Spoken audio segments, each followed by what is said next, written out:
একজন সাহাবী ছিলেন, তার নাম হযরত আবু হুরায়রা রাদিয়াল্লাহু তাআলা আনহু। হযরত আবু হুরায়রা রাদিয়াল্লাহু তাআলা আনহু আল্লাহর নবী বললেন, সাহাবী তুমি বাইতুল মাল পাহারা দাও, অর্থাৎ অর্থ মন্ত্রণালয় তুমি পাহারা দাও। সহিহ বুখারীতে হাদিস খান আসছে, নবীজি পাহারা দিতে বললেন। হযরত আবু হুরায়রা রাদিয়াল্লাহু আনহু পাহারা দিতে লাগলেন। হঠাৎ দেখতেছে রাতের আধারে একটা চোর আসছে বাইতুল মালে চুরি করার জন্য। চোর আসছে বাইতুল মাল চুরি করার জন্য। হযরত আবু হুরায়রা ধীরে ধীরে ধীরে ধীরে যাইয়া পিছন দিক থেকে চোরটাকে জাপটে ধরলেন। চোর, আজকে তোমাকে পেয়েছি, ছাড়া যাবে না, রাসূলের দরবারে তোমাকে ধরে নিয়ে যাব। আর আল্লাহর নবীর দরবারে চোরের বিধান ছিল, আল্লাহর নবী চোর ধরা পড়লে হাত কেটে দিতেন, এটা ছিল আল্লাহর আইন। যদি চুরি করার কারণে হাত কাটার বিধান সারা পৃথিবীতে থাকতো, তাহলে মনে করতেন সারা দুনিয়াতে 100%-এর মধ্যে 90% চুরি সারা পৃথিবীতে বন্ধ হয়ে যাইত। যদি আল্লাহর কোরআন জমিনে চালু থাকতো। একবার জোরে বলা যাবে আল্লাহু আকবার। যদি আমাদের দেশে ইসলামিক শাসন ব্যবস্থা চালু থাকতো, তাহলে হাত কেটে দেওয়ার বিধান ছিল। তা হাত কেটে দিলে কি হতো? কোথাও চুরি থাকতো না, চুরি বন্ধ হয়ে যেত। চোর ধরেছে, হযরত আবু হুরায়রা রাদিয়াল্লাহু আনহু পিছন দিক থেকে চোর ধরছে। সব আজকে তোকে ধরে নিয়ে যাব রাসূলের দরবারে। হযরত আবু হুরায়রা রাদিয়াল্লাহু আনহু চোর ডাক দিয়ে বলতেছে, আবু হুরায়রা রে, আমি বড় গরিব মানুষ, আমার বাচ্চা না খেয়ে রইছে, আবু হুরায়রা ছেড়ে দাও আমারে, আমি আর কোনোদিন চুরি করতে আসবো না। আপনারা মনে রাখবেন, যারা আল্লাহওয়ালা তাদের দয়া বেশি হয়। যারা আল্লাহওয়ালা তারা পেঁচ গোছ অত বেশি বোঝে না, রাজনীতি অত বেশি বোঝে না, তারা শুধু আল্লাহ এবং তার নবী নিয়ে পড়ে থাকে। কি কথা বলেন ঠিক কি না? আল্লাহ এবং তার রাসূল নিয়ে পড়ে থাকে। দুনিয়ার সাম্রাজ্য, দুনিয়ার মসনদের জন্য তারা পাগল পারা থাকে না। আপনি যদি আমাদের উপমহাদেশের মধ্যে না সারা পৃথিবীতে দেখেন, যত ওলিয়ার ছিলেন কেউ মসনদ তারা নেন নাই, মসনদ তারা চালান নাই, দেশ চালাইতেন না। শাহজালাল আমিনী আসলেন, সেকেন্ডার সাথে তিনি দেশ চালাইতে দিয়ে দিলেন। আর আল্লাহ ওলি শাহজালাল তামাম দেশের দিন প্রচারের কাজে নিয়োজিত হলেন। হযরত ফতেহ আলী রাসূলের নাম আসলেন, এত বড় আল্লাহর ওলি ছিলেন তিনি, মুহূর্তের মধ্যে মুরাকাবায় আল্লাহর নবীর সঙ্গে তিনি দিদার করায় দিতে পারতেন। এই জন্য ফতেহ আলী রাসূলের নামা বলা হতো। তিনি রাসূলের নামা শাহ সুফি ফতেহ আলী রাসূলের নামা। একবার জোরে বলা যাবে কি মারহাবা। ভারতের মানিকতলাতে ওনার মাজার আমি জিয়ারত করছি। শুধু ওনার গেটে ঢোকার সময় হযরত আব্দুল আওয়াল জৈনপুরী রাহিমাহুল্লাহর মাজার, অর্থাৎ কারামত আলী জৈনপুরী রাহমাতুল্লাহ আলাইহির বড় আওলাদ। ওনার মাজারের গেটে, ওনার মাজার আরেকটু আগে এলে শাহ সুফি ফতেহ আলী রাসূলের নামা। উনি এত বড় আল্লাহর ওলি ছিলেন। উনি শুধু আল্লাহর ওলি ছিলেন না, এই জমিনে এমন কিছু আল্লাহর ওলি জন্ম দিয়ে গেছেন। তার ভিতরে একজন আল্লাহর ওলি, তার নাম হযরত আবু বকর সিদ্দিক ফুরফুরাবি আল কুরাইশি রাহমাতুল্লাহ আলাইহি। শুধু হযরত ফতেহ আলী একা ওলি ছিলেন না, তিনি এমন একজন ওলি জন্ম দিয়ে গেছেন, এই ওলির মাধ্যমে এই উপমহাদেশে হাজার হাজার ওলি জন্ম হয়েছে। কি কথা বলে ঠিক কি না? আর একজন ওলি তিনি জন্ম দিয়ে গেছেন, হযরতে সৈয়দ শাহ সুফি ওয়াজিদ আলী মেহেদি বাগী রাহমাতুল্লাহ আলাইহি। তিনি শুধু ওলি না, উনি হাজার হাজার ওলির জন্মদাতা। কিন্তু কোনদিন মসনদের লোভী ছিলেন না। আউলিয়া কিরাম যারা ছিলেন তারা কখনো মসনদ নিতেন না, বরং যারা মসনদে থাকতেন তাদেরকে তারা পরামর্শ উপদেশ দিতেন। কিন্তু কোনদিন কোনো মসনদ তারা নেন নাই। ইতিহাসে, তারিখে, সিরাতে কোথাও আপনি পাবেন না যে কোনো ওলি মসনদ দখল করছে, বরং মসনদ থেকে তারা দূরে থাকতেন। মসনদে যারা থাকতেন তিনারা তাদেরকে পরামর্শ দিতেন এবং সদুপদেশ দিতেন। তো খুব মনোযোগ দিয়ে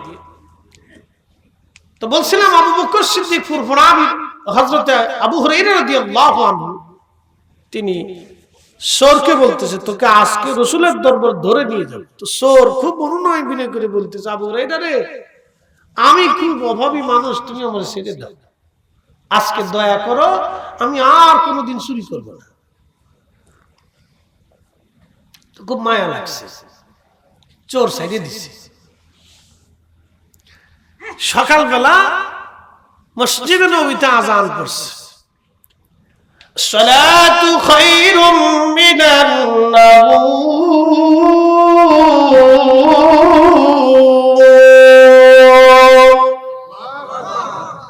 ঘুম থেকে নামাজ উত্তম। সব সাহাবী মসজিদে নববীতে ভরে গেল নামাজ পড়ার জন্য। হযরত আবু হুরায়রা বলেন, আমি নামাজ পড়লাম। ফজরের নামাজ পড়ে নবীজি পূর্ব দিকে ঘুরে বসে সাহাবায়ে কেরামকে নসিহত করতেন। এই জন্য দেখবেন আমাদের ইমাম সাহেবগণ ফজরের নামাজ পড়ে মুসল্লিদের ঘুরে বসে কিছু হাদিস এবং তেলাওয়াত শোনায়, দোয়া মাসনুন মাসাইলগুলি তাদেরকে শিক্ষা দেওয়া হয়। আল্লাহর নবী ফজরের নামাজ পড়ে তিনি ঘুরে বসতেন, সাহাবায়ে কেরাম নিয়ে তিনি নবীজি পরামর্শ করতেন এবং নসিহত করতেন, সাহাবাইদেরকে হাদিস শোনাইতেন। আল্লাহর নবী ঘুরে বসে আবু হুরায়রা রাসূলের সামনে, নবীজি মুস্কি হাসি দিয়ে বলেন, আবু হুরায়রা, রাতের চোর তোমাকে কি বলেছে? জোরে বলবেন কি আল্লাহু আকবার। আচ্ছা, চোরের সাথে আন্দার রাতে বাইতুল মালে কত হয় রাসূল কি করে জানে? একসাথে বলবেন আল্লাহু আকবার। এটা হচ্ছে এক আধ্যাত্মিক পাওয়ার, নবীদের জন্য এক মহান মুজিজা, আর ওলিদের জন্য একটা কারামত। আবু বকর সিদ্দিক ফুরফুরাবি রাহমাতুল্লাহ আলাইহি রিসালাত সওয়াবে এক লোক তার একটা বাচ্চা ধরে নিয়ে আসে, বোবা, জন্মগতভাবে বোবা। তো আল্লাহর মহান ওলি মুজাদ্দিদে জামান তিনি বোবাটার আনার পরে বাবা বলতেছে, হুজুর আমার ছেলেটা জন্মগতভাবে বোবা, আমার একটাই সন্তান।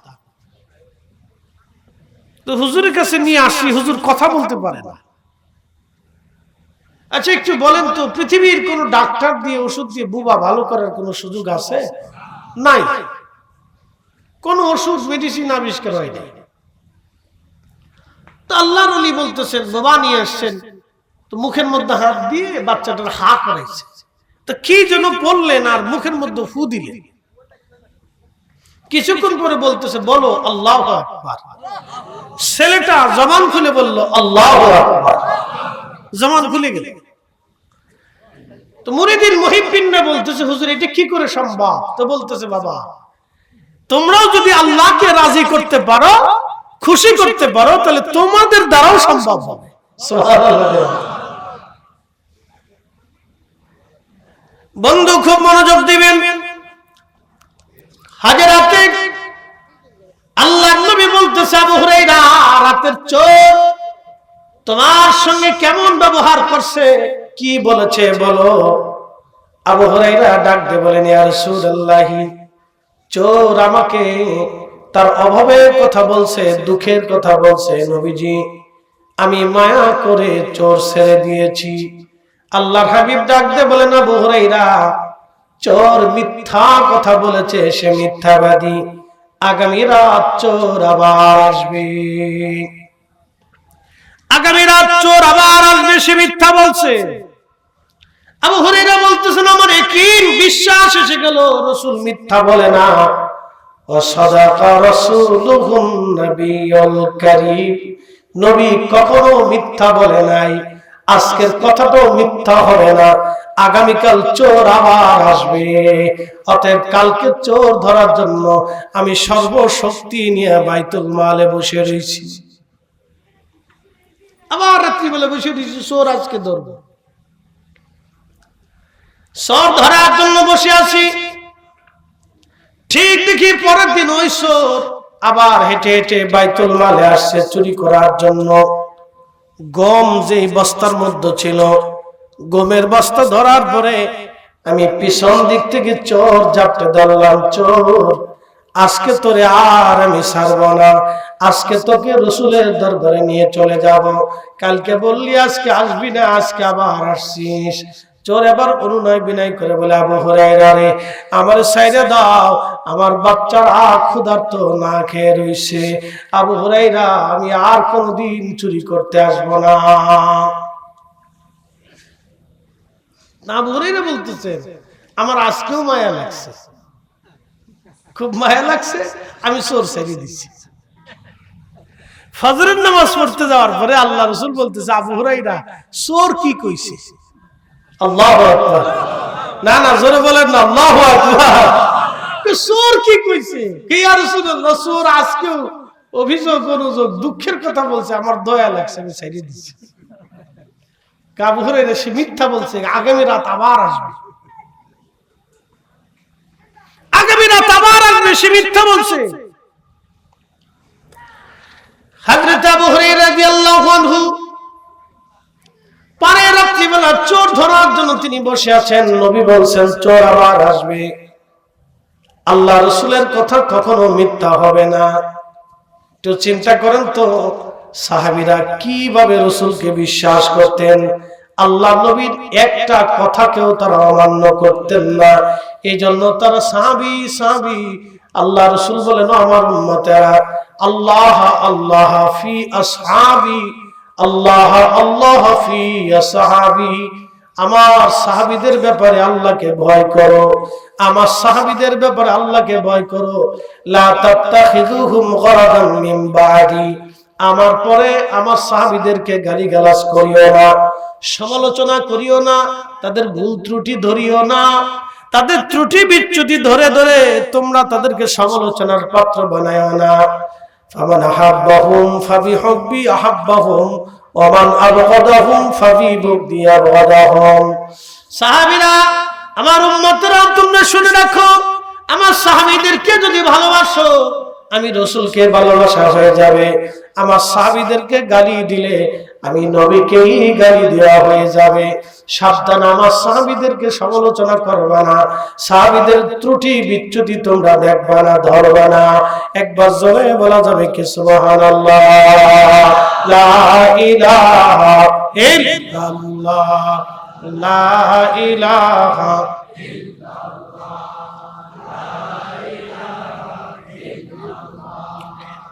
লা ইলাহা লা ইলাহা ইল্লাল্লাহু মুহাম্মাদুর রাসূলুল্লাহ সাল্লাল্লাহু আলাইহি ওয়াসাল্লাম। আবু হুরায়রা রাদিয়াল্লাহু আনহু বলতেছেন, আমি পরের রাত, তৃতীয় রাত্রিবেলা বসে রয়েছি যে আজকে চোর ছাড়াই যাবে না। দেখি তৃতীয় রাত্রে চোর আবার আসছে। একসাথে বলবেন আল্লাহু আকবার। কেন আমি আল্লাহু আকবার কেন বলাইলাম? যে রাসূল মিথ্যা বলেন না, আল্লাহর নবী, জোরে বলেন, আল্লাহর নবী মিথ্যা বলেন নাই। এজন্য আল্লাহ রাসূলের যে কয়টা কথা শুনবেন, একবারে সাক্কা নির্ভুল মনে প্রাণে বিশ্বাস করে আমল করবেন, তুমি দেখবেন আপনার জীবনে, হায়াতে, মৃত্যুতে, কবরে, হাসরে শুধু বরকত। এটা মনে রাখবেন।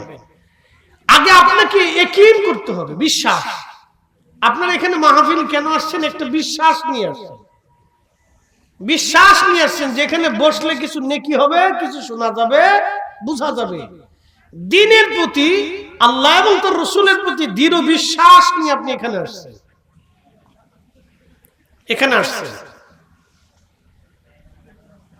প্রিয় উপস্থিতি, হযরত আবু হুরায়রা তৃতীয় রাত্রিবেলা আবার বসে আছেন, চোর আজকে ধরবে, চোর ছাড়া যাবে না। তৃতীয় রাত্র লক্ষ্য করলেন চোর আসছে, পিছন দিক থেকে জড়ায় ধরছে। এই চোর, তুই বলছিস আর আসবি না, কিন্তু আজকেও তুই আবার আসছিস, আজকে তোকে ছাড়া যাবে না রে চোর। চোর ডাক দেখা আবু হুরায়রা ছেড়ে দাও, মাফ করে দাও। কয় না, 3 দিন তুই আমার সাথে বাহানা করতেছিস, আজকে তোরে ছাড়া যাবে না, নবীর দরবারে তোরে ধরে নিয়ে যাব আজ।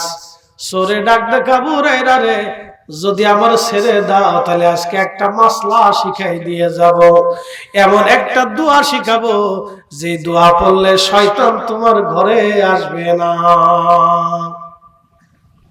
সরে কয় আবু হুরায়রা, যদি ছাইরে দাও তাহলে তোমার এই আজকে এমন একটা দোয়া শিখাবো, এমন একটা মাসলা শিখাবো, এমন একটা কেরাত তোমার শিখাবো, যেটা তুমি যদি ঘরে রাত্রিবেলা পড়ো তাহলে শয়তান তোমার ঘরে আসবে না। সত্যি?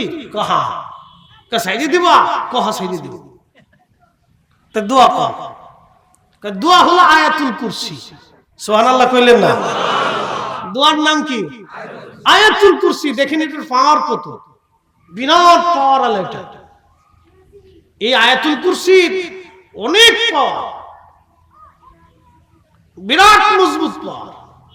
শোনেন, আমি আপনাদেরকে আজকে বলি কিছু অপ্রিয় সত্য কথা বলি আজকে, অপ্রিয় সত্য। এই যে আমরা আগে আমাদের মৌলভী সাহেব হুজুরের কাছ থেকে পানি পড়া নিছি, বিভিন্ন মুন্সি সাহেবদের কাছ থেকে পানি পড়া নিছি। আমাদের দেশের আগে যারা নামাজ পড়ে তো আমরা তাদেরকে মোল্লা বলতাম, ঠিক আছে না? মোল্লা মুন্সি এগুলো বিভিন্ন অঞ্চলে এই ধরনের নাম ছিল। আর সিলেটে বলে সাপ, মানে হুজুরের সাপ কয়, কিন্তু সাপ বালা আসল সাপ, মানে সাপ বালা নেই, আলেমদেরকে তারা সাপ বলে। তো যাই হোক, তাদের আঞ্চলিক ভাষায় তারা সাপ বলে, মানে সাহেবকে সংক্ষিপ্ত ভাবে তারা সাপ কয়। মানে সাহেব, সাহেবটা একটা সম্মানী শব্দ না? এই সম্মানী শব্দটাকে তারা সংক্ষিপ্ত করে সাপ বলে, এটা ভালো।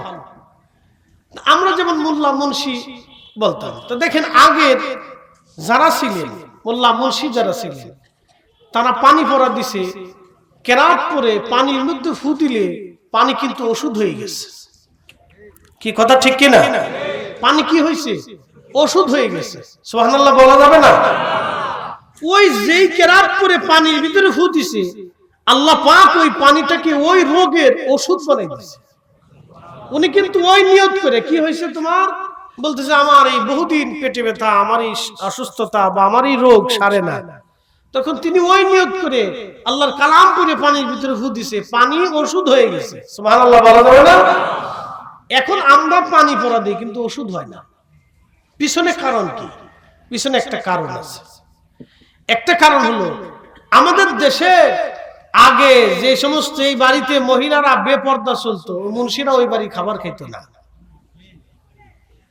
কি কথা কন না? মুন্সিরা ওই বাড়ি খাবার খেত না। তার অর্থ হচ্ছে তাদের খাবারের বিশুদ্ধতা ছিল, একিনের বিশুদ্ধতা ছিল, যার কারণে ভিতর থেকে যাহা বলছে আল্লাহ সেটাই কবুল করে নিয়েছে। এখন আমাদের কেরাতের বিশুদ্ধতা হয়েছে মাগার, কিন্তু ভিতরের বিশুদ্ধতা নেই, যার কারণে আমরা পানিতে ফু দিলে বরকত হয় না। কি কথা ঠিক কিনা? পানিতে ফু দিলে বরকত হয় না। তো এগুলো আমাদেরকে বুঝতে হবে, আমাদেরকে মানতে হবে। হালাল খাবারের কোনো বিকল্প নাই, হালাল খাবারের কোনো বিকল্প নেই। আমি আপনাদেরকে আরেকটু বুঝাই। এই যে আপনারা যদি এখন আজকে ওয়াজ শোনার পরে একজনে চিন্তা করলেন যে আমি আজকে যেহেতু ওয়াজ শুনছি তাহলে আর বাড়িটারে যাবো না, আজকে সারা রাত মসজিদে নামাজ পড়বো। তা আপনি মসজিদে দাঁড়াইছেন, সারা রাত নামাজ পড়ছেন, কিন্তু ওযু নাই, কি হবে কন্ত? সারা রাত কষ্ট করলেন বৃথা, জাগলেন বৃথা, নামাজও বলেন মাগর ওযু নাই। এর অর্থ কি? আপনার পবিত্রতা না থাকার কারণে সারা রাত্রে নামাজ পড়ে কাজ হইল না। ঠিক তদ্রুপ হালাল খাবার না খাইয়ে আপনি সারা জিন্দেগি ইবাদত করলেও ইবাদত কাজ হয় না। আবার বলতেছি, হালাল খাবার না খাইয়ে যদি আপনি হারাম খাবার খেয়ে সারা জীবন ইবাদত করেন তো ইবাদত কাজ হবে না। এই জন্য ইবাদত অল্প হোক, কিন্তু সেটার জন্য আপনার বিশুদ্ধ খাবারের প্রয়োজন, হালাল খাবারের দরকার। যেমন আপনাদেরকে একটা ঘটনা শোনাই। বিশ্ববিখ্যাত একজন আল্লাহর ওলি, তিনার নাম বুখারী কলমদর রাহমাতুল্লাহ আলাইহি। বুখারী কলমদর বুআলী কলন্দর, ওনার পবিত্র মাজার হচ্ছে বর্তমান ভারতের পানিপথ এলাকায়। কালেমার দাওয়াত দিতে আসছেন। এখন যেমন মাহফিল করা সহজ, ওই সময় এত সহজ ছিল না কালেমার দাওয়াত। হযরত বুআলী কলন্দর রাহমাতুল্লাহ আলাইহি তিনি আসলেন কালেমার দাওয়াত দেওয়ার জন্য। দাওয়াত দিতে আসছেন। পানিপথের যিনি রাজা ছিলেন তিনি চিন্তা করলেন, এই মুসলমান দরবেশ যদি কালেমার দাওয়াত দেয় তাহলে এই অঞ্চলে মুসলমান হয়ে যাবে, আমাদের হিন্দুর সংখ্যা কমে যাবে না, এই মুসলমান কি এলাকায় কালেমার দাওয়াত দেওয়া যাবে না। উনি সাধু সন্ন্যাসী, ঠাকুর, পুরোহিত, ব্রাহ্মণ যারা ছিলেন, গণক এবং দার্শনিক যারা ছিল সবাইকে ডাকলেন। আমির উমরা, সৈন্য সামন্ত যারা ছিলেন সবাইকে ডাকলেন, ডেকে রাজদরবারে পরামর্শ সভা করলেন। তখন তিনি বললেন, আপনারা বলেন এই মুসলমান ফকির সম্পর্কে, মুসলমান দরবেশ সম্পর্কে আমরা কি সিদ্ধান্ত নিতে পারি। তখন সাধু সন্ন্যাসীরা দাঁড়ায় বলল, বাদশা নামদার, আপনি এই সেই মুসলমান দরবেশের সাথে আপনি লড়াই করতে যাইয়েন না, কারণ আমরা বহু জাদু টনা করে দেখছি, আমাদের কোনো জাদু টনাই এই মুসলমানের শক্তির কাছে পারে না। একবার জোরে বলা যাবে আল্লাহু আকবার। কেন পারে না বুঝাইতেছি। তা আমরা সাধু সন্ন্যাসী, দরবেশ, পুরোহিত, ব্রাহ্মণ, গণক, জাদুকররাও অনেক চেষ্টা করছি তারা জাদু টনা করে দেশ থেকে তাড়াইতে বা মেরে ফেলতে, কিন্তু কোনো কিছুতেই পারা যায় না। বলে কারণ কি? বলে অদৃশ্য থেকে এক আধ্যাত্মিক শক্তি ওনাকে বেষ্টন করে রাখে, আর ওনার এত শক্তি আধ্যাত্মিক জগৎ থেকে, অদৃশ্য থেকে আসে, কোথার থেকে আসে আমরা কইতে পারি না। একসাথে বলবেন আল্লাহু আকবার। কারণ তারা তো 33 কোটি দেবতায় বিশ্বাসী, আমরা এক আল্লাহ বিশ্বাসী।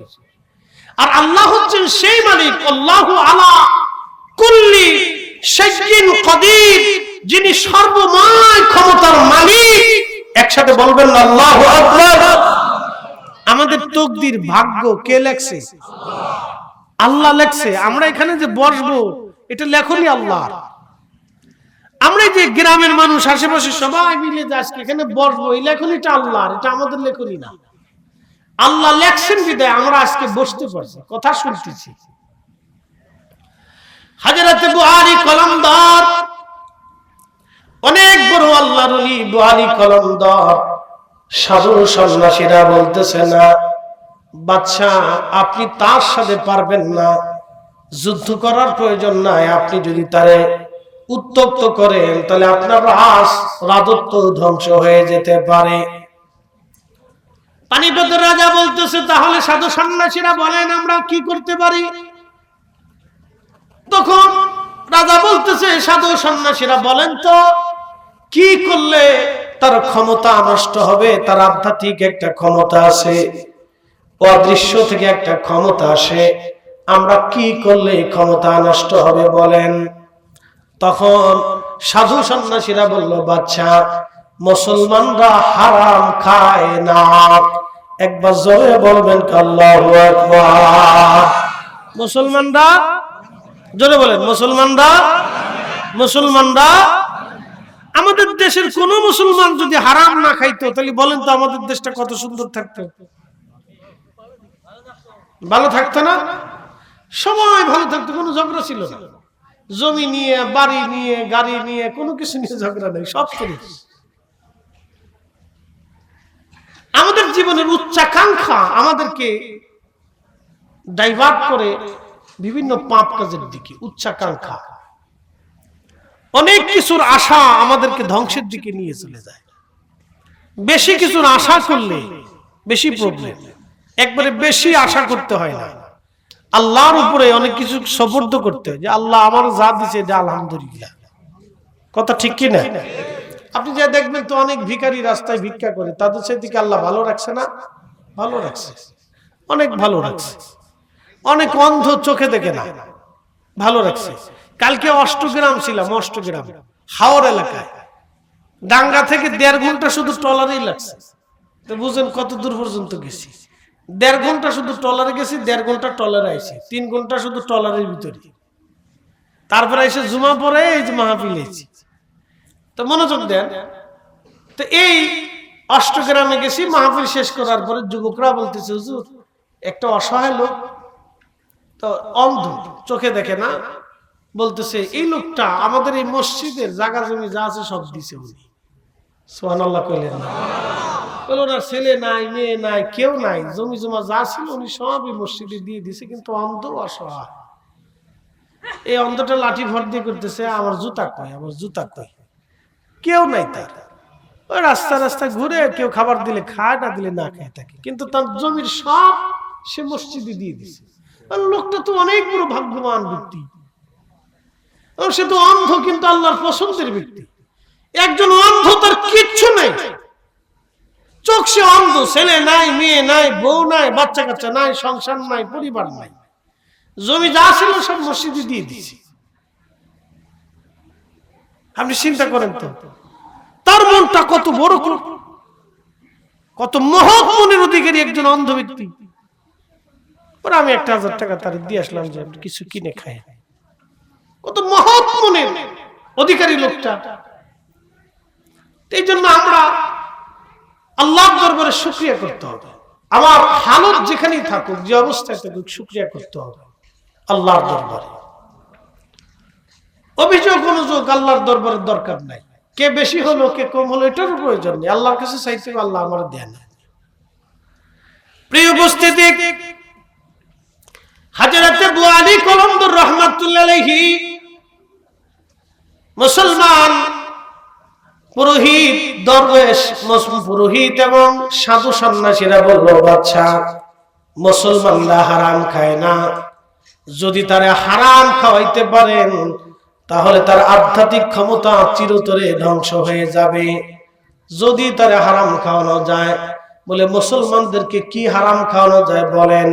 সাধুরা বলল, মুসলমানরা শুয়োরের গোশত খায় না, মুসলমানদের জন্য শুয়োরের গোশত হারাম।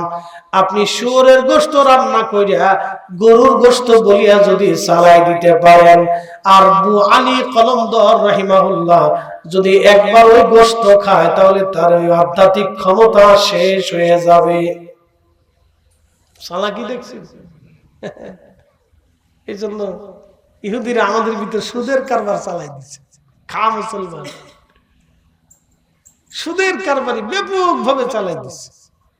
এই জন্য আল্লাহ রাসূল বলতেন, উম্মত কিয়ামতের একটা আলামত শুনে নাও, কিয়ামতের আগে আমার উম্মতের ভিতরে সুদ এমন ভাবে ছড়িয়ে পড়বে, কেউ সরাসরি সুদ খাবে, না হয় কেউ সুদের সহযোগিতা করবে, আর না হয় কেউ সুদওয়ালার সাথে আত্মীয়তা করবে, আর না হয় সুদের সঙ্গে টানবাড়ি খাবার খাবে। আপনি আজ থেকে 30 বছর 50 বছর আগে দেখেন তো আমাদের গ্রামে ব্যাংকের সাথে কয়জনের সংযুক্ততা ছিল? এখন আমরা সবাই ব্যাংকিং এর সাথে সংযুক্ততা, সারা পৃথিবী ব্যাংকিং এর সাথে সংযুক্ততার কারণে সবাই সুদের সাথে জড়িয়ে গেছে। আল্লাহ রাসূলের কথা একটাও মিথ্যা হবে না। ওয়া সাদাকা রাসূলুহুন নাবিয়্যুল কারীম, রাসূলের কথা সত্য হবে, 100% হবে, একটাও মিথ্যা নাই। তাহলে কিয়ামত বেশি দিন নাই, পৃথিবী বুড়া হয়ে গেছে। যত দূর পড়েন খালি ইস্তিগফার করবেন, আল্লাহ ভুল হইছে। আর ফতোয়া দিয়ে না, বেশি ফতোয়া দিতে দিতে মুসলমান শেষ, মুসলমান নাই। শাহজালাল ইয়ামানি মুজাদ্দিদি একা যা করছে, আমরা 18 কোটি মুসলমান তা পারি নাই। কি কথা কর না কেন? পারি নাই। এদেশে 60 লক্ষ আলিম, 60 লক্ষ আলেমের ভিতরে দল আছে মনে হয় মিনিমাম হলেও 30টি। কয়টা দল আছে? 30টি দল আছে। 60 লক্ষ আলেমের দল আছে 30টি। তো ভাগ করেন কয় লক্ষ করে ভাগে পড়ে? 2 লাখ করে ভাগে পড়ে। এই 2 লাখ দিয়ে এক দলকে এটা করবো, আরেক দলকে এটা করবো, আরেক দলকে বাধা দিব, আরেক দলে এর ভুল ধরে, আরেক দলে এর ভুল ধরে, আরেক এই দলে খুশায়, এক দলে একজনে খুশায়, এই দলে ধাক্কা দেয়, এদের ফাঁড় দেয়। এই জন্য কিচ্ছু হয় না। আর ওই সময় শাহজালাল ইয়ামানি একা ছিলেন, সাথে 360 জন ছিলেন, কোন মতানৈক্য ছিল না। একদিন, এক ধর্ম, এক কোরআন, এক নবী, এক বিশ্বাস, এক আকীদা। এই জন্য আল্লাহর জমিনে আল্লাহ দ্বীন কায়েম তারা করেছিলেন। কথা বলেন ঠিক না? একবার কথা ক্লিয়ার, পরিষ্কার। মানে একটা বুহে বান্ধো, আর একটা ঠেলে দেখো নাবিতে বান্ধো, আর একটাকে আমি জোরে শিক্ষিত দাও, আর একটা 8 টাকার তারাবি করো, এটাই ঠিক। এত বছর ধরে 20 টাকা পড়ছে, ওইটা ঠিক হয়েছে না, সব বেদাত হয়েছে। পাগল দেশে কত হয়েছে ভাই,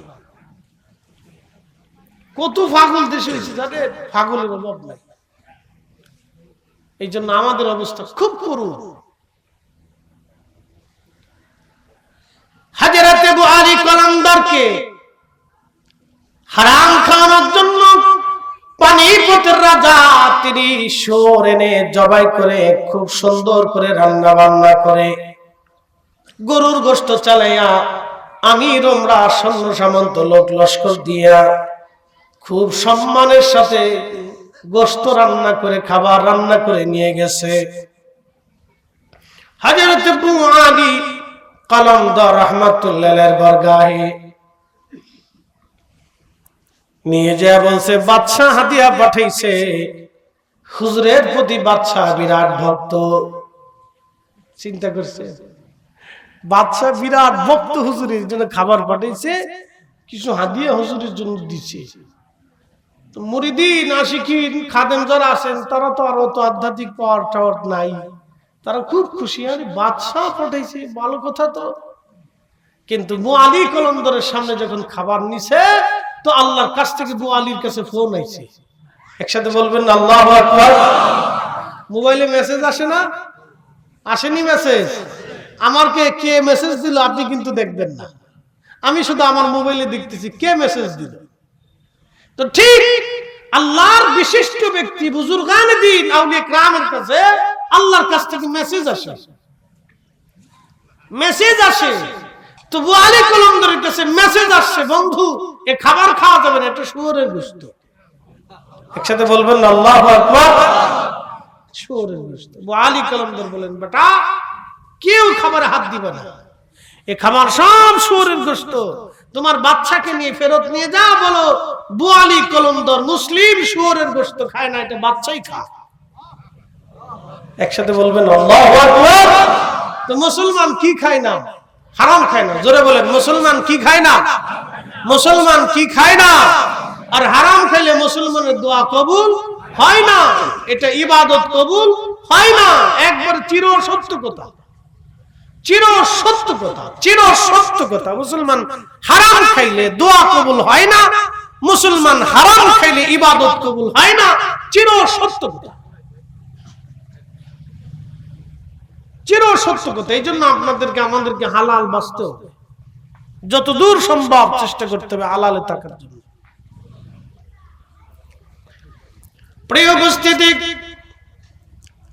হযরত আবু হুরায়রাকে চোর ডেকে বলতেছে, আবু হুরায়রা তুমি যদি আমাকে ছেড়ে দাও তাহলে তোমাকে একটা দোয়া শিখাবো, এই দোয়াটা রাত্রিবেলা পরে যদি তুমি ঘুমাও সারা রাত্র শয়তান তোমার ঘরে আসবে না। হযরত আবু হুরায়রা চোর ছেড়ে দিলেন। চোর ছেড়ে দেওয়ার পরে আল্লাহর নবী ফজরের নামাজ পড়লেন। নবীজি মুস্কি হাসি দিয়ে বলেন, আবু হুরায়রা রাতের চোর আজকে কি বলেছে? বলে, ইয়া রাসূলুল্লাহ আজকে রাত্রে আমি তারে ছেড়ে দিয়েছি। বলে, কেন চোর ছেড়ে দিয়েছ? বলে, হুজুর সে আমার একটা দোয়া শিক্ষা দিয়েছে, আয়াতুল কুরসি। এই আয়াতুল কুরসি রাত্রিবেলা পরে যদি আমি ঘুমাই, চোর বলেছে একজন ফেরেশতা সারা রাত আমার ঘরের মধ্যে পাহারা দিবে, শয়তান আমার ঘরের মধ্যে আসতে পারবে না। আল্লাহর নবী বলেন, আবু হুরায়রা চোর সত্য কথা বলেছে, আজ এই কথাটা সত্য। আয়াতুল কুরসি তুমি যদি রাত্রিবেলা পড়ে, তুমি রাত্রিবেলা যদি ঘুমাও, সারা রাত ফেরেশতা তোমার ঘর পাহারা দিবে, শয়তান তোমার ঘরে ঢুকতে পারবে না, শয়তান তোমার ঘরে ঢুকতে পারবে না। আবু হুরায়রা শয়তান তোমার ঘরে ঢুকতে পারবে না। চোর ঠিক বলেছে, কিন্তু সে নিজে বড় মিথ্যাবাদী। বলে, ইয়া রাসূলুল্লাহ কিভাবে? বলে, আবু হুরায়রা তুমি জানো আজকে 3 রাত তোমার সঙ্গে কে বাহানা করে? আবু হুরায়রা জবাব দিল, আল্লাহু ওয়া রাসূলুহু আলাম, আল্লাহ এবং তার নবী ভালো জানে।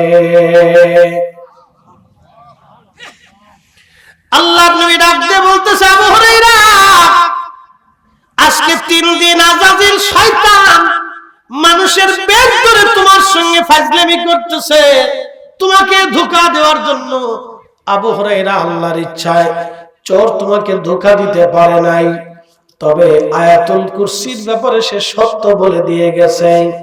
সে সত্য বলে দিয়ে গেছে। আবু হুরায়রা, রাতের বেলা ঘুমোতে যাওয়ার আগে আমার উম্মতের কেউ যদি আয়াতুল কুরসি পড়ে রাত্রিবেলা ঘুমায়, সারা রাত তার উঠানে, সারা রাত তার বিছানার পাশে আল্লাহ একজন ফেরেশতা নিয়োজিত করে দিবেন। সে পাহারা দিতে থাকে, শয়তান তার কাছে আসতে পারে না। একবার জোরে বলা যাবে কি সুবহানাল্লাহ? আল্লাহুম্মা সাল্লি আলা মাওলানা মুহাম্মদ সাইয়্যিদানা।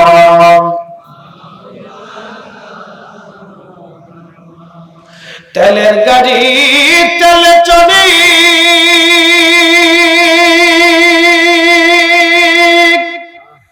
হাওয়ার গাড়ি হাওয়ায় উড়ে, বিনা তেলে চালায় গাড়ি নবী সুলাইমান।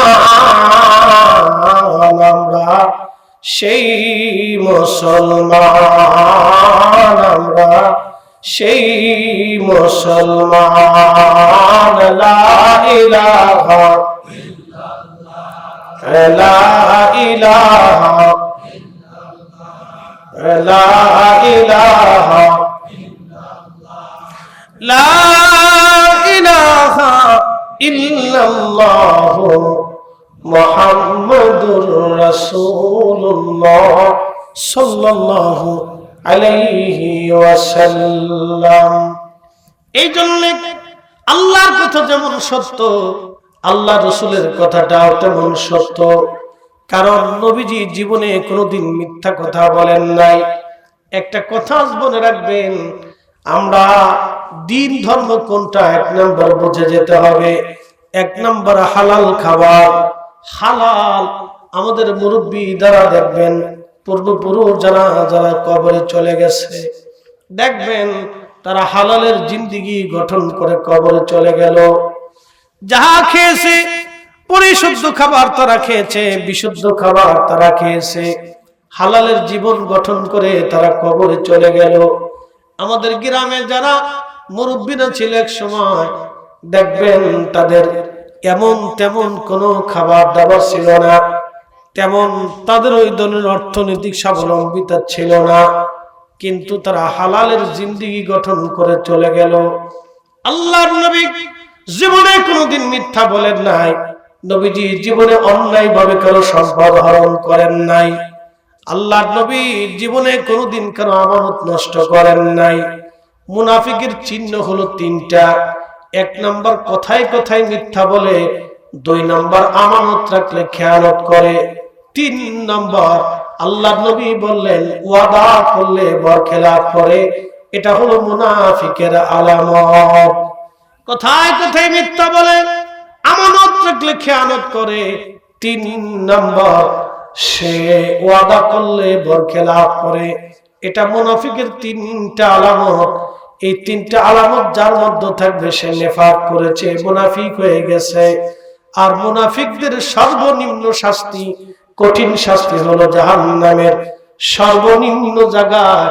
কাফেররাও যেখানে জায়গা পাবে না, সেইখানে মুনাফিকদের জায়গা হয়ে যাবে। অতএব নেফাকি খুবই মারাত্মক। এই কাজগুলি মুসলমানদের মধ্যে থাকা অনুচিত। মুসলমানদের ভিতরে কাজ থাকতে পারে না। কিন্তু আপনি যদি দেখেন উন্নত বিশ্বগুলোর যদি আপনি তাকান, ইউরোপ আমেরিকার দিকে যদি তাকান, আপনি জাপান কোরিয়ার দিকে যদি তাকান, ওরা মিথ্যা বলে না, ওরা মানুষ ঠকায় না, খাবারে ভেজাল দেয় না, ওরা ওয়াদার দর খেলাপ করে না, কথা কাজে মিল রাখে। ওদের ব্যবসা বাণিজ্য সাক্কা পাক্কা। শুধু বাংলাদেশে দেখবেন আপনি শুধু ভেজাল আর ভেজাল, ভেজাল আর ভেজাল। আমরা মুসলমানদের ভিতরে এরকম ভেজাল। অথচ 1450 বছর আগে রহমতের নবী আমাদেরকে শিক্ষা দিয়ে গেলেন, আমাদের জীবনকে পরিপূর্ণ রাখতে হবে, পরিষ্কার পরিচ্ছন্ন রাখতে হবে, ফ্রেশ রাখতে হবে। ধোঁকাবাজি, সিটারি, বাটপারি এইগুলি আমাদের ছেড়ে দিতে হবে। পরিষ্কার জীবন গঠন করতে হবে। হালালের জিন্দেগি যদি আমরা গঠন করতে পারি, তাহলে মনে রাখবেন আমাদের জিন্দেগি আগামীর পথ চলা সহজ হয়ে যাবে। কবর আমাদের জন্য কঠিন জায়গা হবে না।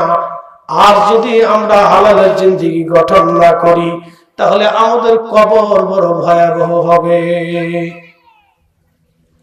এই যে আমাদের গ্রামে দেখেন কত মানুষের কবর এখানে এখানে এখানে সেখানে, আমতলায় জামতলায়, যার যার স্থানে শেষে দিয়ে রাখছে। আচ্ছা বলেন, 50 বছর পরে কবরের চিহ্ন থাকবে? থাকবে না। কেউ বাড়িতে কবরের পাশে উঠান করবে, কেউ বাথরুম করবে, কেউ বাড়ি করবে, কেউ ঘর করবে। এরকম বহু কবর নষ্ট হয়ে গেছে। আমাদের একটা গোরস্থানের যে কি প্রয়োজন আমি বুঝাইতে পারবো না। এটা সারা বাংলাদেশে সব জায়গায় গোরস্থান আছে, শুধু আমাদের এই গ্রামগুলিতে গোরস্থান নাই। আপনি বিশ্বাস করবেন 400 বছর আগের গোরস্থান আমি ওয়াজ করেছি। হুজুর 400 বছর আগে তো গোরস্থান, হাজার হাজার মানুষ মাহফিলে আসছে, মহিষ দিয়ে, গরু দিয়ে, ছাগল দিয়ে গোরস্থানের উদ্যোগে মাহফিল হচ্ছে। কি আলিশান মানুষের একত্রতা, দেখলে আপনার কাছে পেরেশান লাগবে যে কি সুন্দর। আপনার কাছে অকল্পনীয় লাগবে যে এরা মিলেমিশে কিভাবে চলে। কালকে হাওড়ে গেছি, 70টা পোলা পান, একশের যুবক, ওরা এক কমিটির সদস্য। বলতেছে হুজুর আমরা একসাথে 13 বছর ধরে মাহফিল করতেছি। মারহাবা বলবেন না? আমরা আমাদের গ্রামের ছেলেপেলেদেরকে এক কাতার আনতে পারি না। এটা আমাদের অনেক ব্যর্থতা। এজন্য হবে আস্তে আস্তে আমাদেরকে করতে হবে, বুঝাই সুঝাই নিয়ে আসতে হবে। তো দেখেন 400-500 বছর আগের গোরস্থান চলতেছে। আমাদের একটা গোরস্থানের দরকার, প্রয়োজন।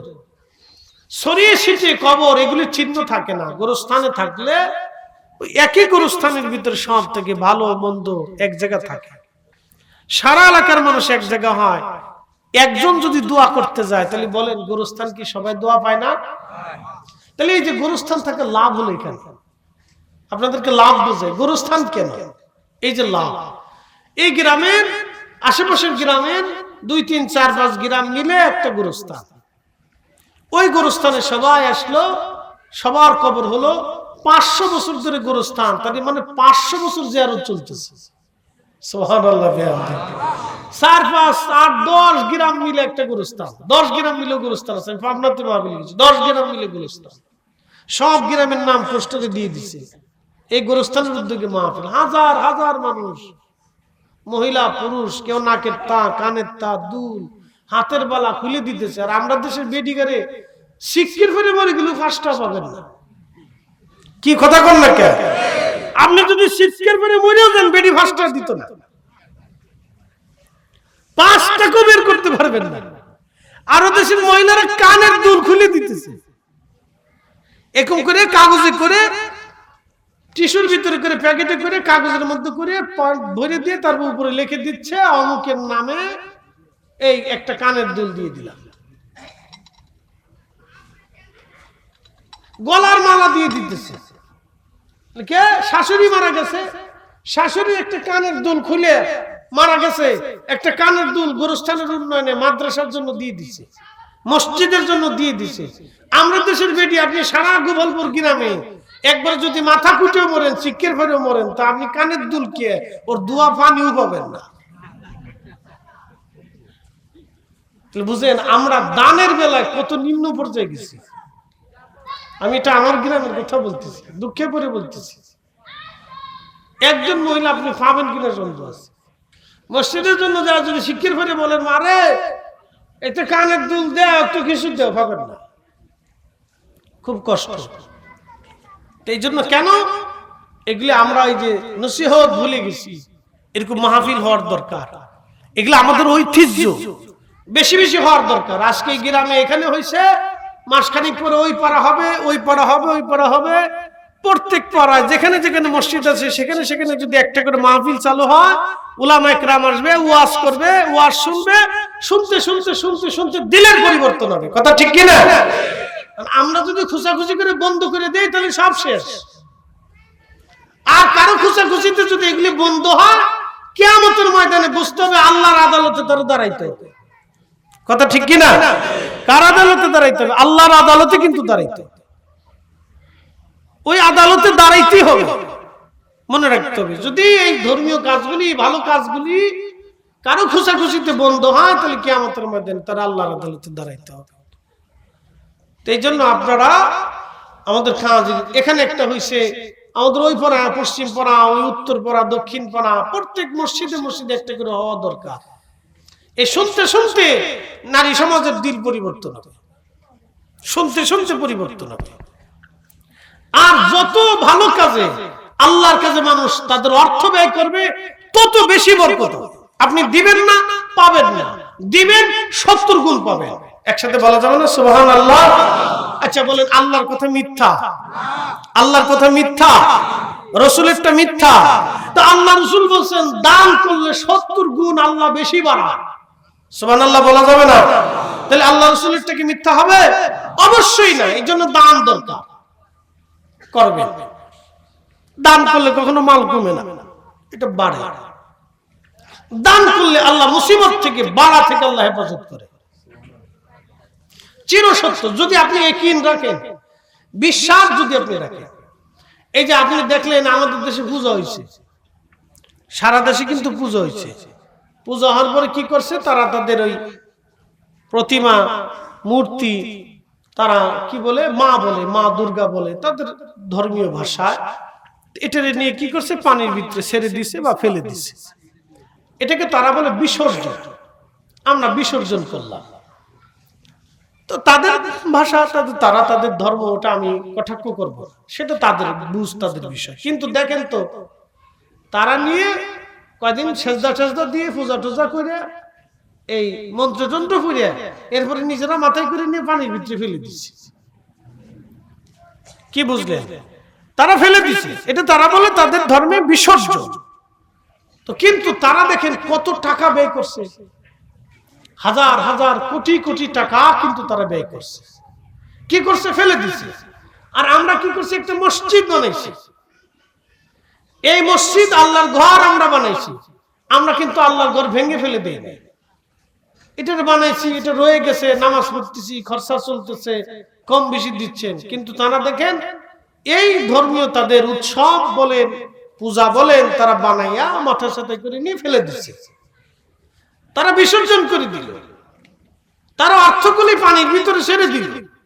আমরা কিন্তু আমাদের একটা টাকা পানির ভিতরে যাই না। যদি আপনি, তারা তাদের ধর্মে বিশ্বাস করার কারণে, তাদের কত দূর একটা বিশ্বাস ধর্মের প্রতি, যে তারা ফেলে দিচ্ছে, তারপরেও তারা সেটা বানায় বানাইয়া টাকা খরচা করতেছে। আর আমাদের একটা টাকা আল্লাহর ঘরে দেন, মাদ্রাসায় দেন, মাহফিলে দেন, নষ্ট হবে না। কি বিশ্বাস আছে না? কথা বলেন না কেন? বিশ্বাস আসেনি? যদি বিশ্বাস থাকে, আল্লাহ তার রাসূলের প্রতি যদি আপনার ইয়াকিন থাকে, তাহলে এক টাকা আপনার নষ্ট হবে না, এক টাকা নষ্ট হবে না। কিন্তু আমরা দানে দুর্বল, আমরা ভালো কাজে খরচাতে দুর্বল। এই দুর্বলতা দেখানো যাবে না, আমাদের কাজ আঞ্জাম দিতে হবে, বাড়াইতে হবে। আল্লাহ তৌফিক দিক, সকলে বলেন আমিন। প্রিয় বন্ধুগণ, আল্লাহর প্রতি পরিপূর্ণ ইয়াকিন আপনাকে রাখতে হবে, দৃঢ় বিশ্বাস আপনাকে রাখতে হবে। আল্লাহ রাব্বুল আলামিন যাহা বলেছেন তা সত্য, একটা কথাও মিথ্যা হবে না। তামাম সৃষ্টি সৃজন করলেন আমার আল্লাহ, আমার মালিক আমার আল্লাহ। প্রত্যেকটা সৃষ্টি আল্লাহ চালাইলেন। যিনি রব্বুল আলামিন, রব, প্রতিপালক, লালন পালন করনেওয়ালা, একটা দিয়ে আরেকটা যিনি লালন পালন করেন, তিনি আমার রব, তিনি আমার আল্লাহ। আল্লাহ আল্লাহ আল্লাহ। আজকে একটু চিন্তা দিয়ে যায়, পৃথিবীতে 4 লক্ষ প্রজাতির জীব এবং জীবন আছে। 4 লক্ষ প্রজাতির জীব এবং জীবন এই পৃথিবীর মধ্যে আছে। বলেন তো এই 4 লক্ষ প্রজাতির জীব জীবনকে যিনি খাওয়ান ওই মালিকের নাম কি? একবার জোরে বলা যাবে আল্লাহু আকবার। সমুদ্রের ভিতরে একটা প্রাণী আছে তিমি, প্রত্যেকদিন 110 টন খাবার, 4 টন খাবার তার লাগে প্রত্যেকদিন 4 টন। অথচ এই তিমি মাছের কিন্তু কোনো খাদ্যের গোডাউন নাই, কোনো কৃষিক্ষেত নাই, খাদ্য উৎপাদন করার কোনো ব্যবস্থাও তিমি মাছের নাই। প্রত্যেক দিনই তিমি মাছটাকে আল্লাহ 110 মণ খাবার তারে খাওয়াইয়া তার পেটটাকে আবার আল্লাহ ভরিয়া রাখে, তার খাবারের ফয়সালা করে রাখে। একদিন না 2 দিন না, একটা তিমি 500-1000 বছর পৃথিবীতে বেঁচে থাকে। 500-1000 বছর একটা তিমি বেঁচে থাকলো, 500 বছর ধরে আল্লাহ তারে খাবার খাওয়ায়। আল্লাহ তার অভুক্ত রাখে না, না খাওয়ায় মেরে ফেলে দেয় না। যিনি এই তিমি মাছরে খাওয়ান তিনি আমার আল্লাহ। তিমি মাছের যিনি বিনা চালানে খাবার খাওয়াইতে পারেন সে রব্বুল আলামিন আমাদেরও খাবারের ফয়সালা করেন। কি কথা বলেন ঠিক কিনা? যদি দৃঢ় ইয়াকিন বিশ্বাস আপনার থাকে তাহলে চিন্তা হবে আল্লাহ আমি কারোটা মেরে খাবো না, কারোটা কেড়ে খাবো না, অন্যায় ভাবে কারোটা নিব না, কারোটা মেরে দেব না। এই চিন্তা যদি আমরা করি তাহলে আমাদের সমাজ সুন্দর হবে, আমরা নিজেরাও সুন্দর মতো চলতে পারবো, মিলে মিশে আমরা কাজ করতে পারবো। আল্লাহ তৌফিক দান করুন, সকলে জোরে বলেন আমিন। এজন্য আপনাকে আমাকে আখিরাতের প্রতি পরিপূর্ণ ইয়াকিন বিশ্বাস আমাদেরকে রাখতে হবে, পরিপূর্ণ ইয়াকিন বিশ্বাস রেখে আমাদেরকে। এখন আপনারা বলতে পারেন যে ফরিদি সাহেব বা মাওলানা সাহেব আমরা তো অনেক ভুল করছি, আপনিও করছেন আমরাও করছি, আমরা নিজেরা অনেক ভুল করে ফেলছি, কি করব? এখন ভুল করে ফেলছি, আমাদের অন্যায় হয়ে গেছে, আমরা কি করব? তাহলে আমাদের কি কি ক্ষমা নাই বা কোনো কি রাস্তা নেই? হ্যাঁ আছে। ইসলাম এমন একটা জীবন ব্যবস্থা যে আপনার জন্য একটা রাস্তা রাখছে। আমরা মানুষ, ভুল হতেই পারে, একমাত্র নবী রাসূলগণ ছাড়া আমরা যারা মানুষ আছি আমাদের ভুল আছে, আছে না? ভুল আছে। আমরা কি এখানে সবাই নিষ্পাপ? কি কথা বলেন না কেন? নিষ্পাপ। যিনি আপনাদের সামনে ওয়াজ করতেছেন তিনিও নিষ্পাপ না, যিনি সভাপতি মহোদয় বসে আছেন আপনাদের খতিব সাহেব হুজুর তিনিও নিষ্পাপ না, যিনি প্রধান বক্তা ছিলেন পীর সাহেব হুজুর তিনিও নিষ্পাপ না। আমরা কেউ নিষ্পাপ না, আমরা সবাই গুনার সাথে যুক্ত, আমরা সবাই গুনার সাথে যুক্ত। কিন্তু আমাদের রব এমন একজন দয়াবান যিনি ক্ষমা করতে ভালোবাসেন। তার একটু জোরে বলেন সুবহানাল্লাহ। ক্ষমা করেন কে? এবার একসাথে বলেন কে কে কে? আল্লাহ। আমি বাকিটা পরে বলতেছি, একটু মনোযোগ দিবেন। ক্ষমা করতে আল্লাহ ভালোবাসেন, আল্লাহ মাফ করে দিবেন। মদিনাতে মেলা হচ্ছে, যেমন আমাদের এই যে মাহফিলকে কেন্দ্র করে রাস্তার উপর দিয়ে দোকানপাট অনেক বসছে, বাচ্চারা এই কিনে সেই কিনে ঘুরতেছে ফিরতেছে, কেনাকাটা চলতেছে। প্রত্যেক মাহফিল হইলে মনে করেন যে একটা ছোটখাটো মেলা বসে, সব জায়গায় মেলা বসে। এটা কিন্তু কোনো দোষ না, এটা বসে, দোকানদাররা আসে, বাচ্চা কাচ্চারা, এটা আনন্দ, তো বসো। তো মদিনাতেও এরকম মেলা বসতো। তো সেই মেলাটা ছিল আন্তর্জাতিক মেলা, পৃথিবীর বিভিন্ন দেশ থেকে ওই বাণিজ্যিক কাফেলা যে এক জায়গায় মেলা বসতো, পণ্য সামগ্রী বেচা কিনা চলতো। তো দেখা গেছে 15 দিন 20 দিন 10 দিন 1 মাস ওই মেলা চলতো। তো এক মহিলা তার বাচ্চা ওই মেলাতে হারাই গেছে। আপনারা জানেন যে বাচ্চা হারাই গেলে মা তো মাই পাগল পারা হয়ে গেছে। ওই বাচ্চাটারে খুঁজতে খুঁজতে মা হয়রান হয়ে গেছে, পাগল পারা হয়ে গেছে। মা সারা এলাকায় খুঁজে, বাচ্চারে খুঁজে পাওয়া যায় না। যখন বাচ্চাটাকে খুঁজে পাইছে, মা বাচ্চাটাকে জড়িয়ে ধরে কান্না করতেছে, খুব কান্না করতেছে, বাচ্চাটাকে নিয়ে খুব কান্না করে মা। আল্লাহর নবী ডাক দিয়ে বললেন, সাহাবীরা রে, এই মহিলা কেন কান্না করতেছে বলো।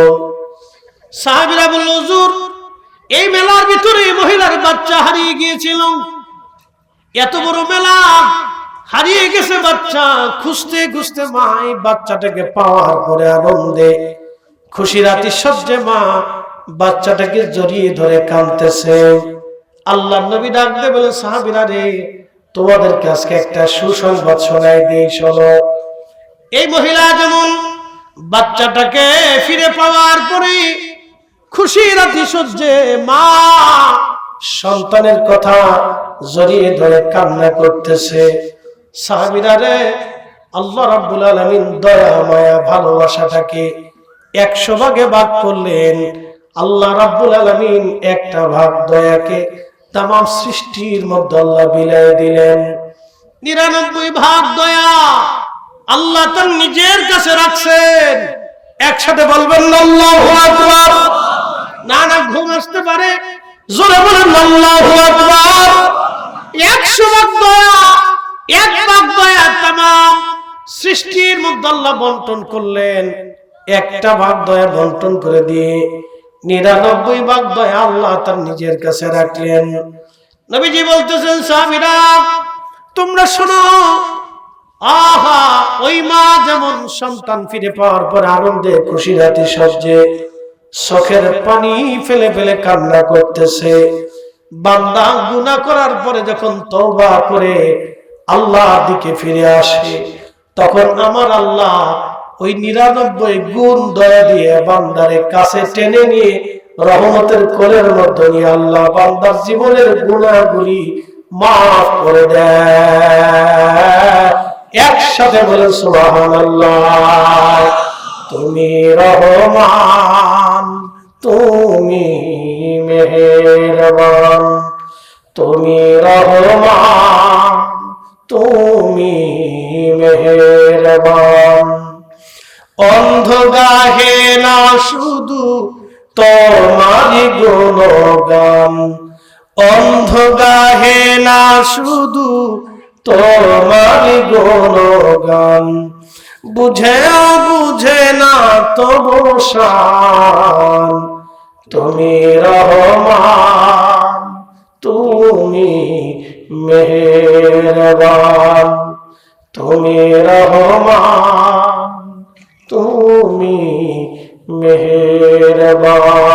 আল্লাহুম্মা সাল্লি আলা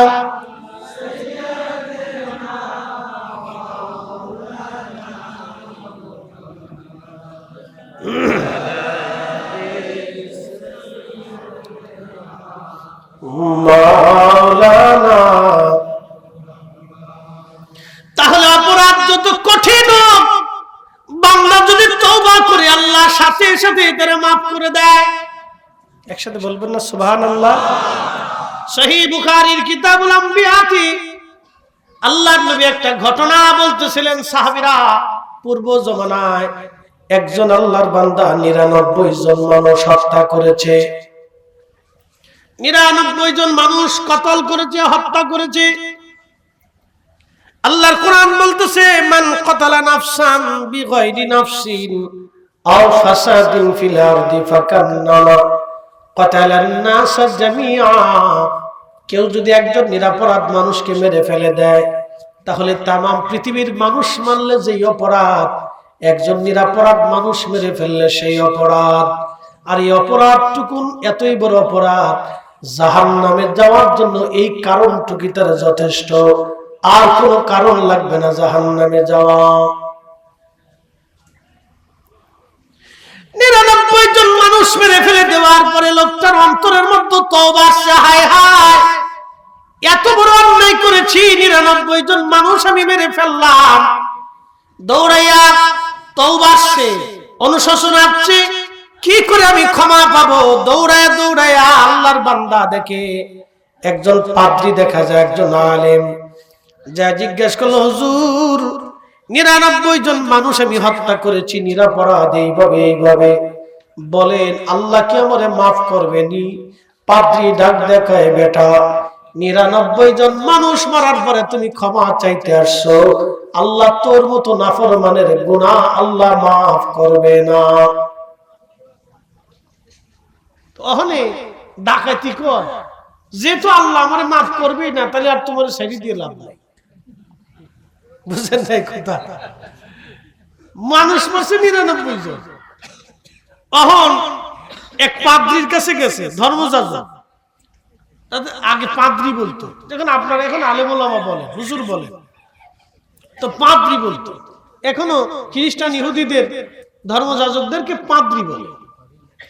তো বনি ইসরাইলের লোক তো পাদ্রির কাছে গেছে, বলতেছে আল্লাহ কি মাফ করবি না? কে বেটা 99 জন মানুষ মেরে মাফ চাইতেছো, আল্লাহ তোরে মাফ করতো না? তখন এই ডাকাত করতেছে যে আল্লাহ যেহেতু আমার মাফ করবে না, তাহলে আজকে তোমার ছেড়ে দিও, লাভ নাই, তোমারও আজকে খাইছি।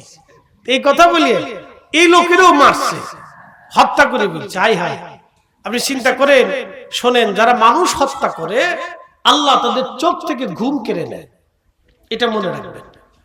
যারা মানুষ হত্যা করে আল্লাহ তাদের চোখ থেকে ঘুম কেড়ে নেয়। যারা অবৈধভাবে সম্পদ অর্জন করে আল্লাহ তাদের চোখ থেকে ঘুম কেড়ে নেয়। এরা ঘুমাইতে পারে না, ওষুধ খেয়ে ঘুমাইতে হয়, আর না হলে বোতল খেয়ে ঘুমাইতে হয়। এটা আপনি পরীক্ষা নিরীক্ষা করে গুলশান বানানি যে চেক করে দেখবেন।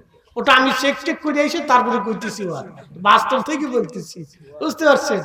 তো বাংলাদেশের হাই কোয়ালিটি থেকে একবার নিম্ন কোয়ালিটি, ভিক্ষুক থেকে শুরু করে একবার সর্বোচ্চ পর্যন্ত আমাদের এই চলাফেরা আছে, বুঝছেন? আমরা হুজুর মানুষ সব জায়গায় যাই, কম বেশি আসা যাওয়া আছে। তো এই একবারে ভিক্ষুক থেকে শুরু করে সব জায়গায় আমাদের চলাফেরা আছে। তো ওরা ঘুমাইতে পারে না, আল্লাহ ওদেরকে ঘুম দেয় না, কারণ ওরা অনেক মানুষের ঘুম কেড়ে দেয়, অনেক মানুষের ঘুম কেড়ে নেয়। সিন্ডিকেট করে যারা মনে করেন যে ব্যবসা কোটি কোটি টাকা রাতারাতি কামাই করে, ওরা জানেন কত মানুষের চোখের ঘুম কেড়ে নেয়। এই যে ধরেন এখন এই বিভিন্ন পণ্য দ্রব্যের দাম বাড়ছে, যারা পয়সাওয়ালা তারা কিন্তু বুঝে না, কিন্তু যারা মধ্যবিত্ত নিম্নবিত্ত তারা বাজারে গেলে তাদের হিমশিম খেয়ে ওঠে, শরীর শিহরে ওঠে, চিন্তায় কবলে ভাঁজ এসে যায়। অনেকে বাজারে বসে কান্দে, নিভৃতে কান্না করে যে আমি কি করে এখন বাজার করব। হাফ সারে, ওই যে আল্লাহর কাছে হাফ সারে, ভাবতেছেন আল্লাহর বিচার নাই, অবশ্যই আছে। এই তার কষ্টটা ও আল্লাহ চোখের ভিতরে ঢুকাই দেয়, ও চোখে ঘুম আসে না। আর যার চোখে ঘুম নাই ওর জীবনে শান্তি নেই। কি কথা কন না কে? ওর জীবনে শান্তি নেই, অবশ্যই নেই, এই জন্য ঘুমাইতে পারে না। 100 জন মানুষ মারার পরে এই লোকের অন্তরে আবার তওবা আসছে, হাই হাই হাই করলাম কি আমি। দৌড়াইয়া দৌড়াইয়া চলে গেছে এক বুজুর্গ, এক কারিয়ার বসে বসে বসে আল্লাহর ইবাদত করতেছে। দৌড়ায় যায় বলল, আল্লাহর বান্দা, আমি 100 জন মানুষ মেরেছি, সর্বশেষ একজন হুজুর পাদ্রীকেও মেরে ফেলে দিয়েছি, বলেন আল্লাহ কি আমার মাফ করবেনি? ওই আল্লাহর বান্দা ডাক দিয়ে বলতেছে, হ্যাঁ আল্লাহ আপনার জীবনের গুনাহ মাফ করে দিবে, কোনো চিন্তা নাই। একবার জোরে বলা যাবে কি সুবহানাল্লাহ? আল্লাহ আপনার মাফ করে দিবে। তো বিরাট খুশি হয়ে গেছে, আল্লাহ মাফ করবে? হ্যাঁ আল্লাহ মাফ করবে। কেমনে মাফ চাবো, কোন জায়গায় গেলে মাফ পাবো? তো বলতেছে অমুক কারিয়ার ভিতরে কিছু বুজুর্গ বান্দা আছে, কিছু আল্লাহর মেহবুব বান্দা আছে, আল্লাহর ওলি আছে, যারা ওই জায়গায় সবসময় আল্লাহর ইবাদতে কাটায়। তুমি তাদের সোহবতে যাইয়া ওই মজলিসে বসে তুমি মাফ চাও, তওবা করো। একসাথে বলবেন না সুবহানাল্লাহ? এই জন্য বুজুর্গানের মজলিস, উলামায়ে কেরামের মজলিসে বসাটা এটা ভাগ্য, আউলিয়া কেরামের মজলিসে বসাটা এটা ভাগ্য। 40 জন মানুষ যেখানে বসে সেখানে আল্লাহর একজন পছন্দের ব্যক্তি থাকে। সুবহানাল্লাহ বলবেন না? আমরা এখানে যারা বসে আছি এর ভিতরে আল্লাহর কোনো না কোনো বান্দা পছন্দের ব্যক্তি আছে। শুধু ফরিদ হিসেবে চেহারা সুন্দর, জুব্বা সুন্দর, টুপি সুন্দর, সেই আল্লাহর পছন্দের তা কিন্তু না, তা কিন্তু না। এই মজলিসের ভিতরে আল্লাহর কোন একজন পছন্দের ব্যক্তি আছেন যার জীবনের কোন ইবাদত আল্লাহর কাছে কবুল হয়েছে আমরা জানি না। কথা ঠিক কিনা? আমরা কিন্তু বলতে পারি না যে কার ইবাদতটা আল্লাহর কাছে পছন্দ হয়েছে, কোন দিনের চোখের পানি তার কবুল হয়েছে আমরা কেউ জানি না। তো ওই পছন্দের ব্যক্তি থাকার কারণে এই মজলিসটা বরকতময় হয়ে যায়, তখন মানুষ দোয়া করলে আল্লাহ কবুল করে নিয়ে যায়। সুবহানাল্লাহ। এগুলিকে আপনি সহজ করে দেখবেন না তো। এই যে অনেকে খালি খালি করে বেদাত বেদাত বেদাত, বাদ দাও বাদ দাও, কে বাদ দিতে হবে? কে ঘরে ঘরে মিলাদ করাবেন, ঘরে ঘরে মিলাদ করাবেন, বলে কারণ কি? আপনি যখন 10 জনকে ডাক দিবেন একটা মজলিস কায়েম হবে, ওই মজলিসটা সাধারণ জায়গা থাকে না, ওই জিকিরের কারণে, কোরআন তেলাওয়াতের কারণে, দুরুদের কারণে, দুয়ার কারণে ওই জায়গাটা, ওই ঘরটা ওই সময়ের জন্য আল্লাহ বেহেশতের বাগান হয়ে যায়। তাহলে ঘরে ঘরে মিলাদের দরকার আছে কিনা? ঘরে ঘরে কোরআন খতমের দরকার আছে কিনা? আছে। এগুলো আমরা বন্ধ করব না, আমরা চালায়ে যাব। আল্লাহ কবুল করুক, সকলে বলে না আমিন। বন্ধ করার দরকার নাই তো, চালান, বেশি বেশি চালান, ঘরে ঘরে চলতে থাকুন। ঘরে ঘরে মিলাদ চলুক, ঘরে ঘরে কোরআন খতম চলুক, দিতে থাকে, বন্ধ করে দেন। প্রিয় উপস্থিতি, আল্লাহর বান্দাটা ওই কারিয়ার দিকে, বুজুর্গ বান্দার দিকে দৌড়াচ্ছে। দৌড়ানোর সময় হলে কি হবে? মালাকুল মউত এসে গেছে, হায়াত শেষ। আহা, কোরআন বলতেছে, কুল ইন্নাল মাউতাল্লাযী তাফিরুনা মিনহু ফাইন্নাহু মুলাকীকুম। হাবিব, উম্মতকে জানান, মৃত্যু থেকে তারা যতই পালাইতে পারবে না, বরং তার সাথে মুলাকাত করবে, দেখা করবে। মরণ থেকে পালানোর কোনো রাস্তা নাই, মরণ থেকে পালানোর কোনো রাস্তা নাই। জিন্দেগি তো যাইরে ফাঁকি দিয়া রে সোনার আদম, জিন্দেগি তো যায় ফাঁকি দিয়া। ও আদম রে,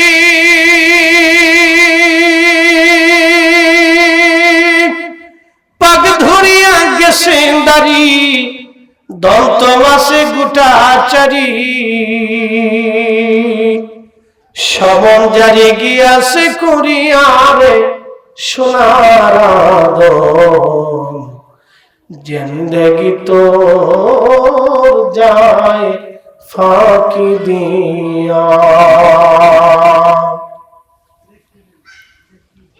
আল্লাহর বান্দার মৃত্যু হয়ে গেল।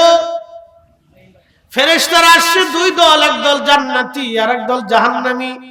দুই দল ফেরেশতা তর্ক শুরু করে দিল। জান্নাতি ফেরেশতারা কে আমরা জান্নাতে নিয়ে যাব, জাহান্নামী ফেরেশতারা বলে আমরা জাহান্নামে নিয়ে চলে যাব। আল্লাহ সব জানেন। একজন ফেরেশতাকে আল্লাহ পাঠাইলেন, তুমি তাদের বদানুবাদ বন্ধ করে আসো, তারা বদানুবাদ ঝগড়া মিটাই দিয়ে আসো। ওই ফেরেশতা আসার মনে, এই বাচ্চারা, একজন ভলান্টিয়ার বাচ্চাদেরকে ওদিক তারাই দেয়, চলে যাও চলে যাও চলে যাও, সরো সরো সরো। ওরা বিরাট আনন্দ হয়েছে, ঈদের চাইতে বিরাট আনন্দ। এটা ওদের কাছে আনন্দ। কিন্তু জানেন, আজকে আপনাদেরকে একটা সুসংবাদ দিই, ওরা যেরকম আনন্দ করতেছে না, এর চেয়ে হাজার গুণে আনন্দ আমাদের এই কবরওয়ালারা করতেছে না। একসাথে বলেন তো সুবহানাল্লাহ। তাহলে ঘরে ঘরে দোয়া দুরুদের দরকার আছে, কথা বল না কেন? আসেনি? বন্ধ করবেন না, চলো, কোনো বন্ধ নেই। তরিকার যে আপনারা মাঝে মধ্যে আপনারা মানিকগঞ্জের হুজুরের মুরিদ আছেন, সিনার দরবার শিব হুজুর কেবলার মুরিদ আছেন, ফুরফুরা হুজুর কেবলার মুরিদ আছেন, আটরশি দরবারের মুরিদ আছেন, এই ডুবরার হুজুর কেবলার মুরিদ আছেন। বাড়িতে, এলাকাতে, মহল্লাতে আপনারা হালকা জিকির করেন, মাহফিল দেন, করেন, চলতে থাকুন। বন্ধ করলে শয়তানের লাভ, কবরওয়ালাদের লস। চালু থাকলে শয়তানের লস, ইমানদারের লাভ। কতক্ষণ ঠিক কিনা? চলতে থাক, বন্ধ করে না। এগুলো বন্ধের দরকার নেই, চলুন। তলবে ইলম নিয়ে, উলামা ইকরাম নিয়ে দাওয়াত করে কোরআন খতম দিবেন। আলহামদুলিল্লাহ, ঢাকাতে আমার মাদ্রাসার প্রত্যেক সপ্তাহে 2-3-4 করে দাওয়াত থাকে। ছেলেদেরকে দাওয়াত করে নিয়ে যায়, কোরআন খতম, দোয়া দুরুদ, বাচ্চাদেরকে দাওয়াত করে নিয়ে যায়, মাদ্রাসায় খাবার দিয়ে যায়, করে মানুষ দোয়া খায়ের করে। আমার মসজিদে সব দলের মানুষ আছে, তবলিগ আছে, কওমি আছে, জামাতি আছে, ফিরের মুরিদ আছে, ফুরফুরা আছে, সরসিনা আছে, আটটুসি আছে, সব দরবারের আছে। মিলাদ পড়তেছে চলতেছে, আলহামদুলিল্লাহ, কোনো ঝগড়া নাই। আমি বলছি দেখেন কেউ ঝগড়া করবেন না। আবার মিলাদ শেষে যাওয়ার পরে তবলিগালারা এই তালিম তরবিয়ত করতেছে, আবার সর্বনার মুরিদরা এই প্রত্যেক সপ্তাহে তারা হালকা জিকির করতেছে, মাসে করে। মসজিদ তো আল্লাহর ঘর, আপনার অধিকার আছে। মুতল্লি সাহেব বলছে হুজুর মিলাদের সময় মিলাদ হবে, হেকার কাজ এরা করুক, আমরার কাজ আমরা করবো, অসুবিধা নেই, আলহামদুলিল্লাহ ঝগড়া করে লাভ কি, চলতেছে আলহামদুলিল্লাহ। একসাথে বলেন না আলহামদুলিল্লাহ। মসজিদ তো ঢাকার মসজিদ বুঝে নিতে আপনারা, এটা তো সবার অধিকার আছে। মুসল্লি অনেক, 4-5 মুসল্লি, সবার অধিকার আছে, করুক। আমরা যখন মিলাদ শরীফ চলতেছে প্রত্যেক জুমাতে, যখন কেউ এসে মিলাদ দেয়, দোয়া খায়, মা মারা গেছে, বাবা মারা গেছে, দোয়া চলতে হবে ইনশাআল্লাহ। চলে মিলাদ শরীফ হলো, এরপরে যার যার কাজ শেষে করতেছে, করুক, চলতেছে। তো প্রিয় উপস্থিতি, এগুলি আমরা শুধু নিজেরা ঝগড়া করে বন্ধ করাটা উচিত না। চলুন তাহলে বলেন, ঘরে ঘরে মিলাদ দোয়ার দরকার আছে, কোরআন খতমের দরকার আছে, আছে। আমাদের ঘর কবর বানায় না, আল্লাহ রাসূল বলেছেন ঘরকে কবর করিও না। ঘরের ভিতরে কিছু নফল ইবাদত, কোরআন তেলাওয়াত, এই যে আমরা আগে দেখছি আমাদের মুরব্বীরা বাড়িতে কোরআন খতম দিছে, এই যে আমাদের বাপ চাচারা দেখছি সকালবেলা কোরআন শরীফ না পড়িয়ে ঘর থেকে বের হইছে না। আর এখন আমরা কোরআন শরীফ হাতে নিবারই চাই না। কি কথা কন না কে? আমরা কোরআন শরীফ হাতে নিতেই চাই না। আমরা বাপ চাচাদের ইতিহাস দেখেন তো, কোরআন শরীফ না পড়ে ঘর থেকে বের হইছে না, আর আমরা কোরআন শরীফ নিবারই চাই। তারা তরিকতের তালিম তরবিয়ত জিকির আজকার না করে ঘর থেকে বের হইছে না, আমরা এগুলি ভুলেই গেছি। করতে হবে, বন্ধ করার দরকার নাই, চলুন চালাইতে। আল্লাহ আমাদের চালানোর তৌফিক দিক সকলে বলুন আমিন।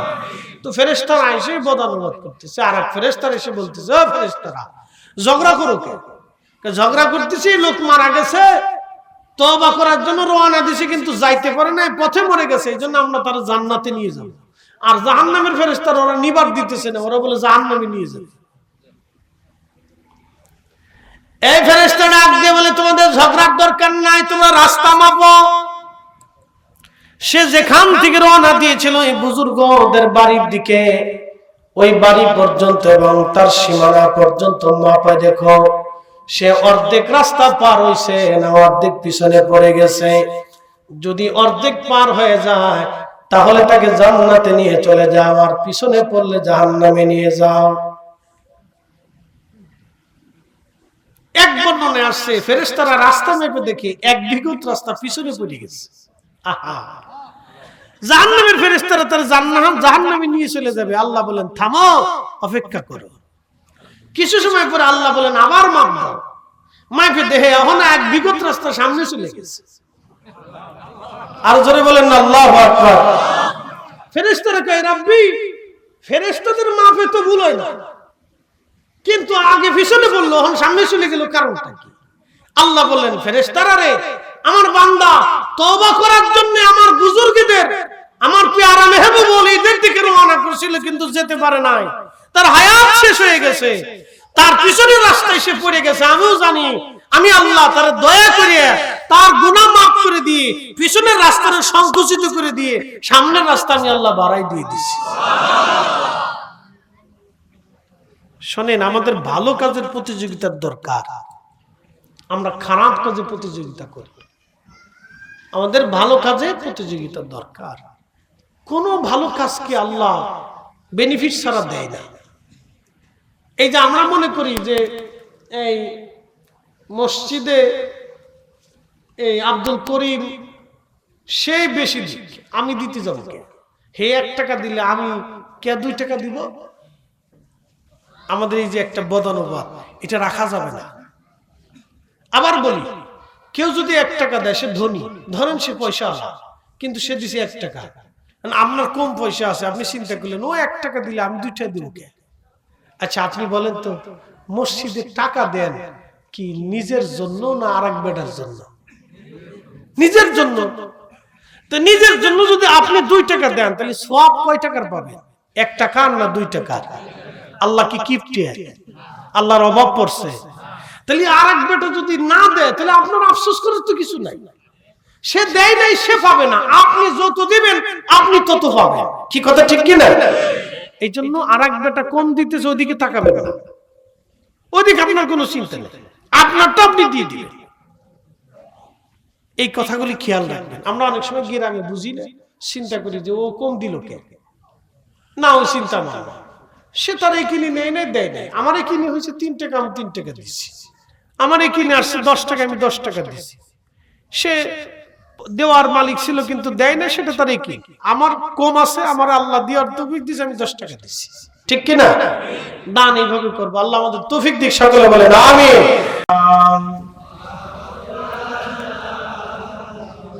একটু জিকিরে লা ইলাহা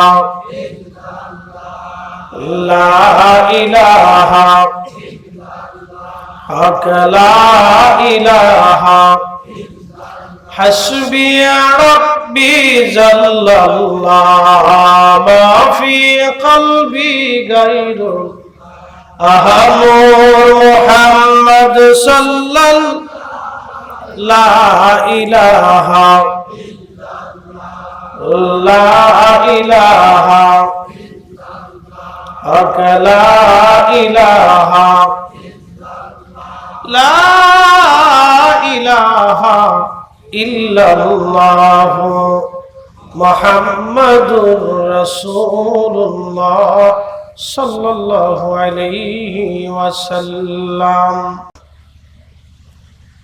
মানুষ out of sight, out of mind. মানুষ যখন চোখের আড়াল হয় তখন অটোমেটিক মনের আড়াল হয়ে যায়। এটা চির সত্য কথা। আমাদের পূর্বপুরুষরা আমাদের কবরে, আমাদের গ্রামের ভিতরে শুয়ে রয়েছে। তারা চোখের আড়াল হতে আমরা তাদের অনেক কি আজ ভুলে গেছি, দোয়া বন্ধ করে দিছি। কিন্তু না, এটা চলমান রাখাটা আমাদের জন্য জরুরি। তারা আমাদের কাছে প্রাপ্য, তারা আমাদের কাছে হক, তারা আমাদের কাছে পায়। প্রিয় ভাইরা, এই যে পৃথিবীর আবর্তন বিবর্তন, এক যাচ্ছে এক আসতেছে, আবার চলে যাবে, আবার আসবে।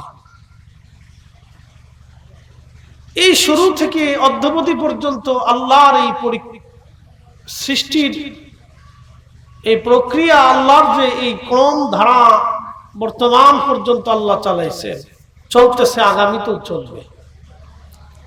এই সব কিছু আল্লাহর ইচ্ছার উপরে নির্ভর করে। আমাদের কোনো শক্তি নাই, কোনো ক্ষমতা নাই, সব শক্তির মালিক আল্লাহ। একটু লক্ষ্য করেন, আমরা এখানে অনেকগুলি মানুষ, সবার চেহারা কিন্তু একরকম না, সবার মন মানসিকতাও একরকম না, সবার স্বাস্থ্য একরকম না, সবার মুখের স্বাদও কিন্তু একরকম না, সবার সৌন্দর্য একরকম না, সবার চোখও একরকম না, সবার নাকও একরকম না। এই ভিন্নতা যিনি দিলেন তিনি কে? এই স্রষ্টা, তিনি আল্লাহ। আমাদের সনাতন ধর্মে যারা বিশ্বাসী আমাদের দেশে, অর্থাৎ হিন্দু শাস্ত্রে বা হিন্দু ধর্মে যারা বিশ্বাসী, তাদের বিশ্বাস হচ্ছে পৃথিবীতে তাদের মতে 33 কোটি দেবতা আছে।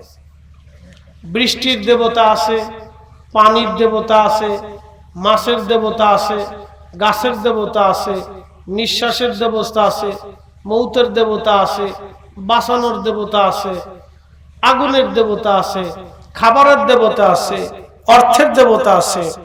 এরকম দেবতা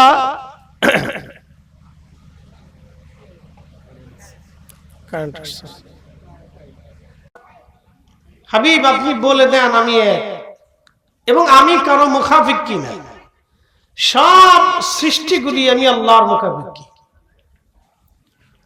আমরা অনেক সময় হাই হুতাশ করি,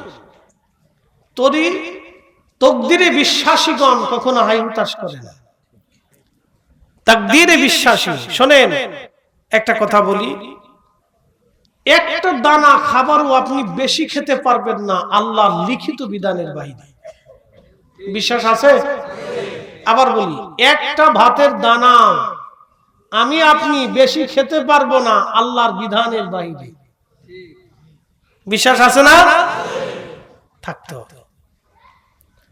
যদি মেধা দিয়ে অর্থ উপার্জন করা যাইত, হাজার কোটি টাকার মালিক হওয়া যাইত, তাহলে বাংলাদেশের সবচেয়ে বড় ধনী থাকার কথা কাজী নজরুল ইসলাম।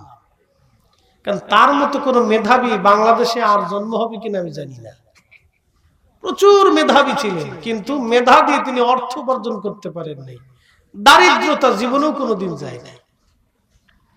আপনাকে দারিদ্রতা মোচন করতে হলে আল্লাহর দরবারে চাইতে হবে, বারবার আল্লাহর কাছে চাইতে হবে। শোনেন, আমি সিলেটে তো থাকি, অনেক মাহফিল সিলেটে করি। সারা বাংলাদেশের সব স্থানের মানুষের রীতি নীতি চাল চলন এগুলি দেখতে আমি অভ্যস্ত। সিলেটের মানুষের একটা নীতি হলো, বাড়িতে কোনো মেহমান দাওয়াত করলে, কোনো আলেম দাওয়াত করলে তাকে দিয়ে দোয়া করাবেই। সাহাব একটু দোয়া করুক কা, একবার মুক্তাসার হলে, খাবার শেষ হলে তারা দোয়া করে। এই জন্য দেখছি তাদের বাড়িতে কোনো অভাব নাই। গ্রামে গ্রামের পর বিল্ডিং, সব লন্ডনী লন্ডনী লন্ডনী, সব দোয়া করে।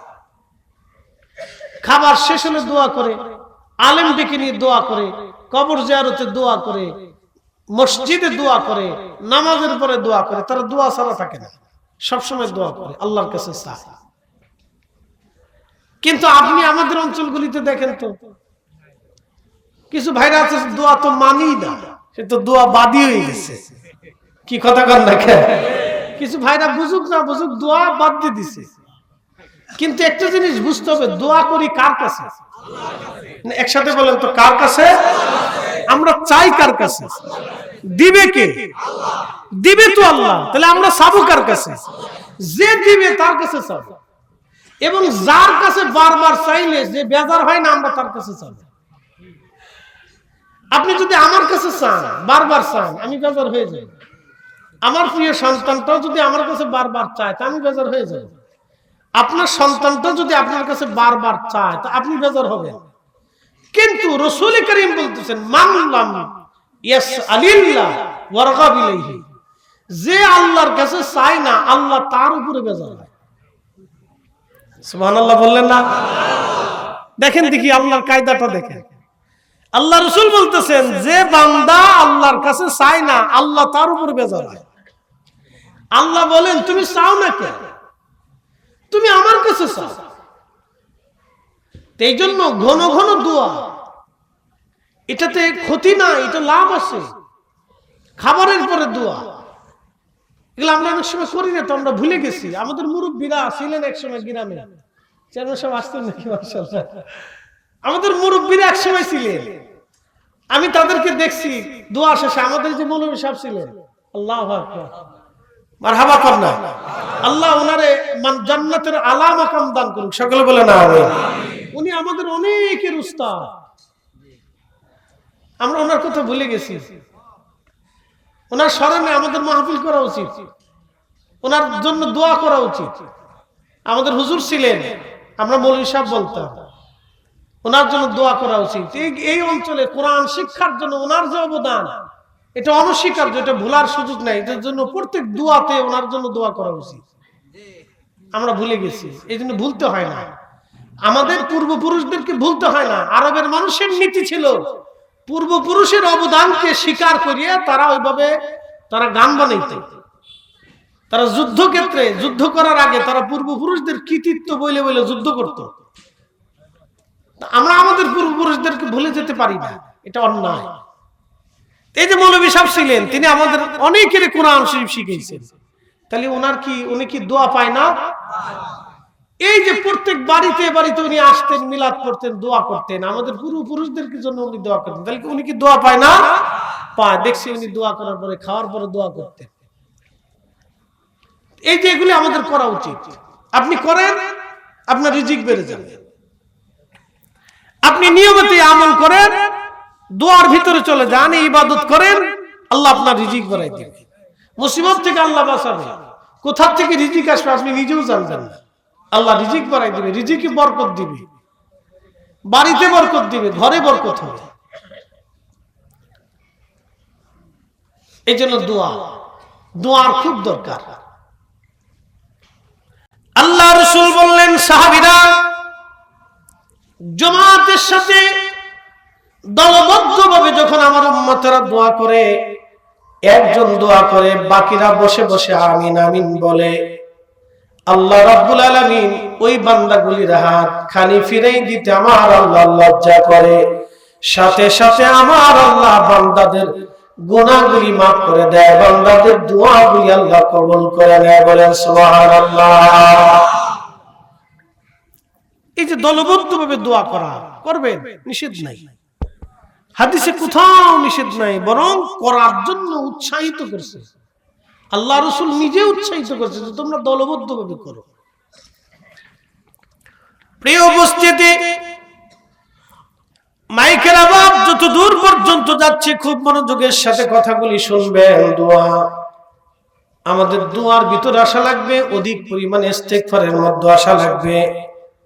আল্লাহর নবীর চরিত্র ছিল প্রত্যেক দিন 70 বার নবীজি ইস্তেগফার করতেন, অথচ আমার নবীর জীবনে কোনো গুনাহ নাই,